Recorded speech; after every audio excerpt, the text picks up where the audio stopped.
Salut à tous, j'espère que vous allez bien. Aujourd'hui on se retrouve pour une nouvelle vidéo sur la chaîne. Il va s'agir de mon book haul du mois de juillet et on commence dès maintenant.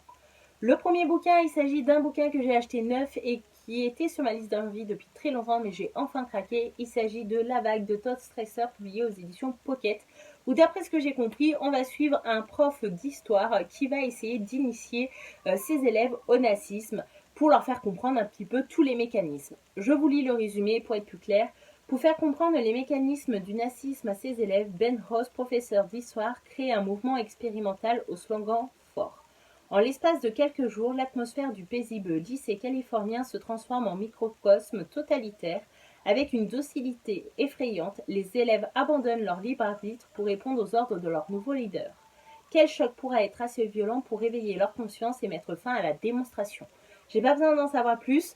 Je pense que ça va être fort intéressant. C'est un petit bouquin, je pense le lire là cet été et donc vous en parler très prochainement sur la chaîne. À la base, j'étais allée m'acheter que ce livre-là et au final, un autre m'a interpellée par sa couverture, par le titre et par le résumé. Il s'agit de Chez nous de Louise Condish, publié aux éditions Pocket également. Dans cette histoire, nous allons suivre une femme qui va rentrer chez elle après une journée de travail et qui, au moment d'ouvrir la porte, va voir de parfaits inconnus s'être installés chez elle. Elle est vraiment perdue, pourtant c'est bien sa maison, c'est bien son portail, c'est bien son allée, c'est bien ses arbustes, ses fleurs, etc. Et là, dans la maison, elle ne connaît pas ces gens.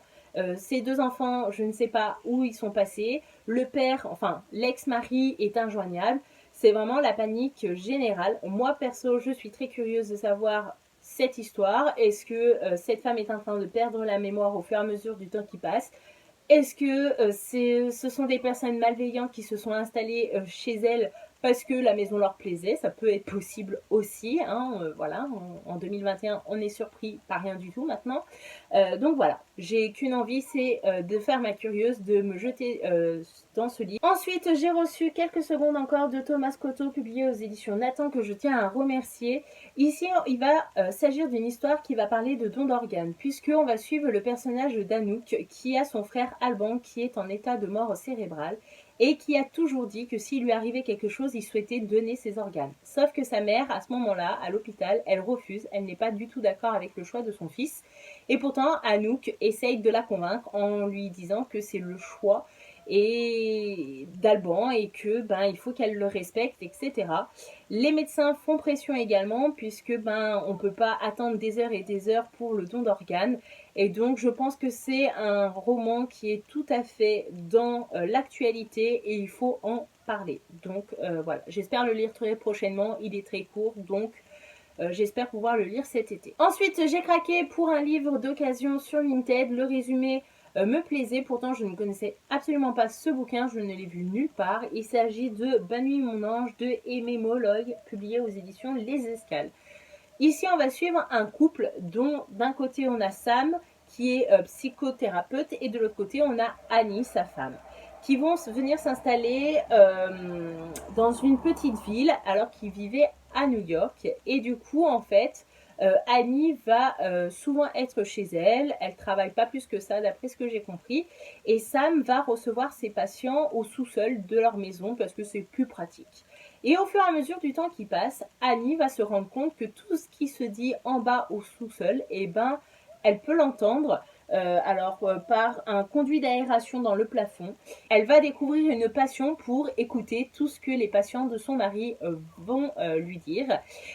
Et du coup, il va se passer certaines choses et le pire, c'est que Sam va disparaître du jour au lendemain, donc Annie va être déboussolée. Elle ne sait pas s'il est parti avec une femme, s'il a entendu quelque chose qui l'a mis en danger et donc il est parti se cacher à quelque part. C'est le flou total pour cette femme et forcément, moi aussi, j'ai envie de connaître les différentes histoires de ses patients et de connaître l'histoire de Sam, pourquoi il est parti du jour au lendemain sans rien dire à Annie. Ensuite, j'ai craqué également sur Vinted en occasion pour Rester chez vous de Nicolas Feust, publié aux éditions Sclatine et compagnie, si j'ai bien prononcé.